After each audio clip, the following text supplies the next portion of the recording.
안녕하세요. 제가 이제 창춘에서 열차를 타고 연길로 가고요. 또 나중에 이제 연길에서 또 심양으로 가게 됩니다. 그리고 심양에서 이제 비행기로 서안이라고도 하고 중국어로는 시안이라는 곳으로 이동을 하게 됩니다. 근데 제가 거기 가기 전까지의 가기 전까지 있었던 이야기를 몇 가지만 여러분과 나누도록 하겠습니다. 먼저는 이 기차역 이야기인데요. 지금은 이제 중국이 그 고속열차가 많이 생겼어요. 그래가지고 고속열차 역사는 또 새로 진 곳들이 많더라고요. 그러면 아주 역사도 깨끗하고 잘 지어져 있는데, 옛날에 그 완행열차가 다니는 역사는 뭐 별로 지금도 달라진 게 없습니다. 근데 그때 이제 그 역에서 느꼈던 게 뭐냐면은, 그 7월이었으니까요. 굉장히 더운데 사람이 굉장히 많아요. 빽빽해요. 이게 이제 한 군데 두 군데로만 가는 게 아니라 여러 군데로 이제 열차가 들어와서 이제 이렇게 나누어서 가기 때문에 중국의 기차역은 뭐 굉장히 사람이 많습니다. 항상. 근데 그때 이제 제가 느낀 게 뭐냐면은, 사람이 이렇게 많아서 이렇게 창가로는 그 의자가 있어요. 그러나 거기는 앉을 뭐 생각을 못 하고, 하늘의 별 따기니까요. 그다음에 에어컨도 없고 또 선풍기도 없고 굉장히 덥지요.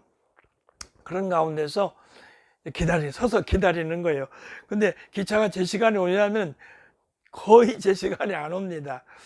어느 때는 뭐 1시간, 어느 때는 2시간 그렇게 지연될 때도 있어요. 제가 그때 창춘에서 열차를 탈 때는 2시간 반을 기다렸어요. 거기 섰어요. 그런 데서 제가 느낀 게 뭐냐면은, 그렇게 지연이 많이 돼도 그 중국 사람들은요, 빨리빨리라는 게 없습니다. 여러분 만만디 잘 아시죠? 빨리빨리가 없어요. 그냥 기다리는 거예요. 열차가 올 때까지. 근데 그 사람들은 열차가 오는 것만으로도 고마운 겁니다.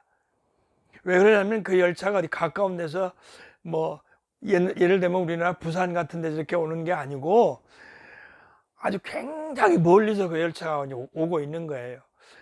뭐 이틀, 3일 그렇게 걸려서 오는 경우도 많아요. 그러니까 오면서 기관 검사해야죠. 또 이제 사람 내리고 또 올라야죠. 뭐 여러 가지 그 정비를 하면서 와야 되니까 제 시간에 안 올 때가 많습니다. 그러니까 이 중국 사람들은 그걸 안 와봐요. 그러니까 와주는 것만도 고마워가지고 일체 얘기를 안 합니다. 왜 이렇게 더우냐는 표현도 안 합니다. 아마 그런 건 그러니까 몸에 배서 그런가 봐요. 아마 거기서 빨리빨리 했다가는요, 얻어맞기 좋아요.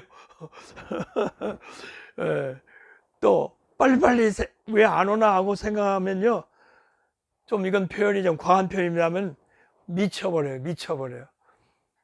그렇기 때문에 아예 그런 생각은 갖지도 않고 그저 늦게 오면 늦게 오는 대로 열차를 타는 그런 걸 보면서 참는 모습이 너무나도 인상적이었고, 저도 세상을 살아가면서 참는 그런 연습을 내가 많이 해야 되겠구나, 그런 걸 많이 느꼈습니다. 그 다음에 또 한 번은 그 심양에서 이제 또 연길에서 심양을 가려고 또 기차를 탈 텐데, 그날도 굉장히 더웠어요. 사람이 빽빽하게 아주 거기 대합실에 있지요. 근데 내 앞에 그 서양 할머니 두 분하고 딸하고 이렇게 애기들하고 이렇게 간 가족인가 봐요. 있더라고. 그래서 내가 부채를 하는데, 좀 그 할머니가 너무 더운 것 같아서 좀 이렇게 부채질을 해줬지요. 뒤에서 이렇게 시원하게 부채를 해줬더니 이 할머니가 돌아보더니 아주 활짝 웃으세요. 좋으셨던가 봐요. 그리고 자기 딸 같은 그 앞에 있는 딸인가 봐요. 이게 좀 이 좀 봐라. 그리고 그래서 보더니 너무 좋으니까 또 사진을 같이 할머니하고 나하고 같이 찍더라고. 그래서 나도 좀 사진 한 장 찍어달라고 그랬습니다. 그래서 사진을 찍었는데요. 이렇게 여행하면서는 그 잠깐 동안 그 시원함을 느끼고, 또 그 조그마한 친절, 이런 것도 다 그렇게 고맙고, 그렇게 다 아주 하나의 그 즐거움이라고 하는 것을 제가 그런 모습에서 많이 이제 느낄 수 있었습니다. 그 후로도 계속 여행하면서 전에도 말씀드렸습니다마는 아주 작은 그런 조그마한 일들, 도움 내가 받고 도와주는 것, 이런 것들이 굉장히 여행에서는 큰 즐거움이 된다고 하는 것을 제가 느꼈습니다. 그리고 저는 이제 연길로 가서 연길에서 이제 그리고 하나 더 얘기할 게 있는데, 기차 안에서 그 6인실 침대칸을 한번 타봤어요. 그랬더니 내 자리는 이제 아래층이었는데 한 50대쯤 되는 남자들이 내 자리까지 다 차지해가지고 넷이서 마장을 하는 거예요. 한 12시간 이렇게 이제 기차가 가는데, 내가 그 자리를 내달라고 하기가 참 어렵더라고요. 물론 내달라고 해도 되긴 되겠지만은, 제가 이제 그 미국에 가서 하버댐을 갔었어요. 하버댐 가서 보고, 그 다음에 이제 라스베가스로 이제 가는 그런 여정이었는데, 그 하버댐에 갔을 때에 그 안내하는 사람이 이런 얘기를 우리에게 들려주더라고요. 거기가 이제 더운 지역이고, 그래서 그 하버댐 공사를 하는데 굉장히 어려웠었대요, 처음에. 그래서 이제 노동자들을 데려다가 이제 일을 많이 시켰는데, 대부분의 노동자들이 그냥 한 달, 뭐 길어야 2달, 그렇게 이제 일하다가 못 견디고 거의 다 가더래요. 그래서 중국 사람들 한번 데려다가 일을 시켰더니, 이 사람들이 열심히 일을 잘하더래요. 갈 생각을 안 하고. 그래서 왜 그런가 하고서 이제 그 사람들의 그 삶의 패턴을 한번 자세히 이제 살펴봤대요. 그랬더니 이 사람들이 낮에는 물론 힘이 들지만 그래도 열심히 일해서 돈을 이제 버는 거고, 저녁에는 또 자기들끼리 모여가지고 마작을 하는데, 그냥 그 마작하는 즐거움으로 그 낮에 가서 힘들게 일했던 걸 다 풀더래요.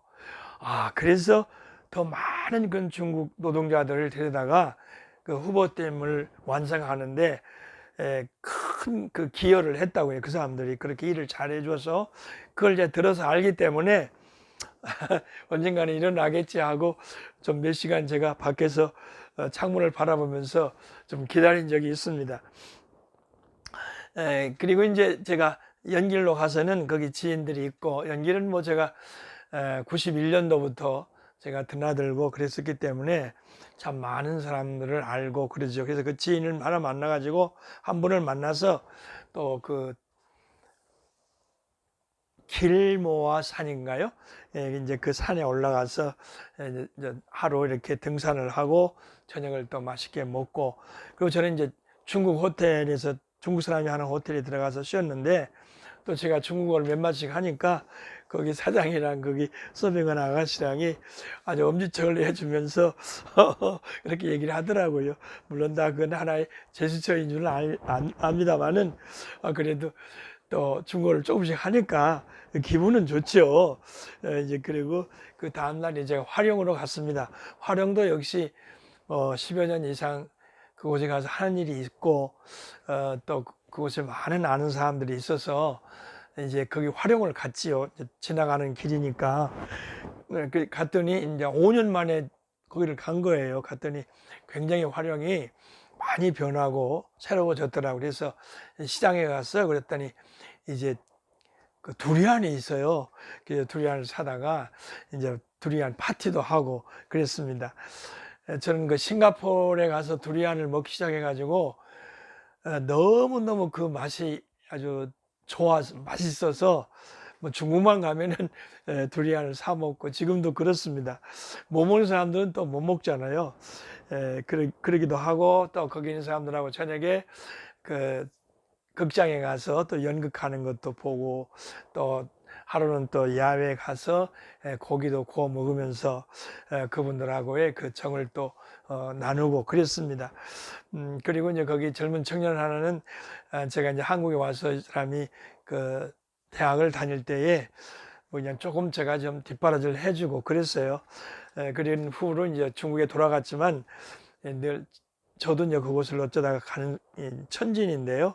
가 보기도 하고 또 이제 한국에 가끔 나와요. 1년에 한 번 정도 혹은 2번이나 하여튼 기회인 대로 나오면 또 같이 만나서 식사를 하고 또 극장에도 가고 이제 그렇습니다. 좋은 그런 관계를 맺고 있고, 거기 여자 청년 아이를 그때 제가 3번 그 초청을 했었어요. 물론 다른 여러 사람도 초청을 했었습니다만은 그 여자 청년은 3번 이제 내가 초청해서 한국에 와서 3개월 동안 일하다 가는 거거든요. 3개월 동안 잠깐 돈 벌고 가는 거예요. 짧죠. 지금은 이제 제도가 다 달라져서 많이들 오고 또 지금은 이제 오기가 쉬워요. 근데 그때는 그렇게 어려웠어요. 그런데 이 청년이 이렇게 몇 번 왔다 갔다 하더니 생각이 바뀐 거예요. 뭐냐면 내가 이거 돈 조금 벌러 이렇게 항상 왔다 갔다만 하면 뭐 할 거냐. 내가 한국에 와서 공부를 해야 되겠다. 이 녀석이 그러는 거예요. 그래서 야, 쉽지 않을 텐데. 그러니까 제가 할게요. 그래가지고 기독교학과 4년제 기독교학과를 졸업했어요. 그리고 이제 또 대학원까지 다 마치고요. 그리고 지금 이제 사역을 잘 하고 있습니다. 그런 인연들도 또 있어요. 근데 여기서 하나 아주 그때 당시에 제가 새로운 경험을 한 게 뭐냐면은 김좌진 장군의 기념비가 그 활용해서 1시간 정도 차를 타고 가니까 거기 있더라고요. 저는 그렇게 많이 드나들어도 그런 얘기를 못 들었는데 이제 그 지인이 한번 가보겠느냐고 그래요. 그럼 가보면 좋지요. 그러면서 이제 같이 1시간 좀 넘게 걸리더라고. 가서 이제 가봤더니 아주 기념비를 잘 이렇게 세워놓고 또 이제 그 아래 운동장도 있고 또 집도 한 채 있고 연못도 있고 그렇더라고요. 아주 굉장히 좋더라고요. 잘 해놨어요. 근데 거기에 적힌 시 한 수를 제가 적어봤는데 제가 잠깐 좀 이렇게 시를 읊어 보겠습니다. 적막한 달밤에 칼머리의 바람은 세찬데 칼끝에 찬소리가 고국 생각을 돋구는구나. 삼천리 금수강산에 외놈이 웬 말인가. 단장의 아픈 마음 쓸어버릴 길 없구나. 그렇게 시가 적혀 있더라고요. 그래서 이분이 얼마나 애국심이 참 강한 분인가를 알 수 있었고요. 이제 기념비가 왜 거기 있냐면 그 부근이 그때로 말하면 청산리 대첩이라고 하는 그런 이제 역사에 나오는 곳인데 그 지역이 그 청산리 대첩을 했던 지역이라고 그래요. 그래서 그때 1920년도 10월 21일부터 26일 그때에 이제 이 김좌진 장군하고 홍범도 이런 사람들이 같이 그 왜군하고 거기서 싸운 거지요. 근데 소수의 군대를 가지고 그 많은 왜군의 그 병력을 물리치고 아주 승리했던 그런 유명한 곳입니다. 그래서 이제 그 청산리 대첩 80주년을 맞이해서 2001년인데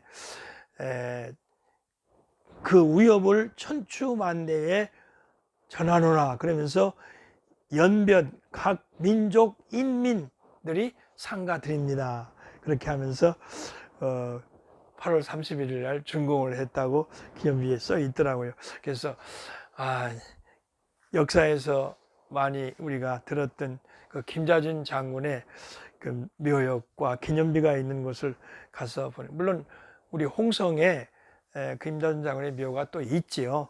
근데 그곳에 가서 또 그렇게 훌륭한 장군의 그 삶의 모습을